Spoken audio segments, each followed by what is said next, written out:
I am not a prophet, nor a prophet's son. நேர்மையா சொல்ல வேண்டுமானா இயேசு உயிர்த்தெழுந்தார் என்பது பலர் கேட்கிறார்கள். இன்று நாம் இதுக்கான ஆதாரங்களை ஆய்வு செய்ய போகிறோம். வாழ்க்கை தவிர இயேசுவின் இறப்பு மற்றும் உயிர்த்தெழுச்சி குறித்த சில முக்கியமான வரலாற்று சான்றுகள் உள்ளன. ஜோசபஸ் ஒரு யூத வரலாற்றாளர். அவர் இயேசுவை ஒரு புத்திசாலி மனிதனும் அவர் சிலுவையில் அறையப்பட்ட பின் அவர் மீண்டும் உயிருடன் தோன்றினார் என்ன எழுதுகிறார்.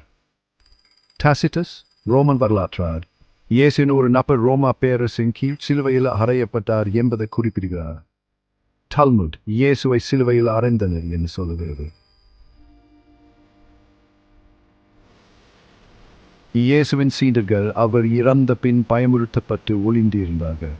ஆனால் அவருடைய உயிர்த்தெழுச்சியை அனுபவித்த பின் அவர்கள் தங்கள் உயிரை அர்ப்பணிக்க தீங்காமல் அறிவித்தனர். பேதுரு சிலுவையில் தலைகீழ அறையப்பட்டார். தோமா இந்தியாவுக்கு வந்து சுவிசேஷம் பரப்பினார், பின்னர் குத்தப்பட்டு கொல்லப்பட்டார். இந்த அளவுக்கு யாரும் பொய்க்கதைக்கு தங்கள் உயிரை கொடுப்பதில்லை. இயேசுவின் உடலை இருந்ததா யாரும் எதையும் காண்பிக்க முடியவில்லை. சீடர்களும் எதிரிகளும் இதை மறக்கவில்லை. யூத மத குருக்கள் அவர்கள் உடலை திருடினார்கள் என்று சொன்னார்கள். இது உடலை இல்லாமையை ஏற்கும் ஒரு நகைச்சுவையான ஒப்புதல்.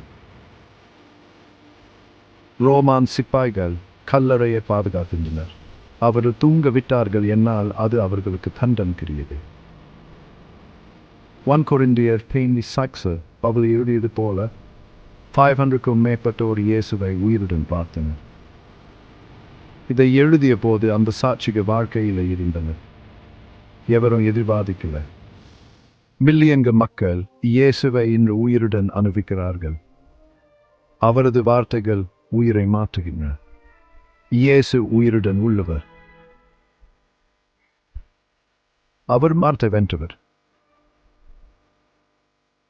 நமக்கு நம்பிக்கையும் வாழ்வும் தருகிறவர். உங்களும் இன்றே அவரை அனுபவிக்கலாம்.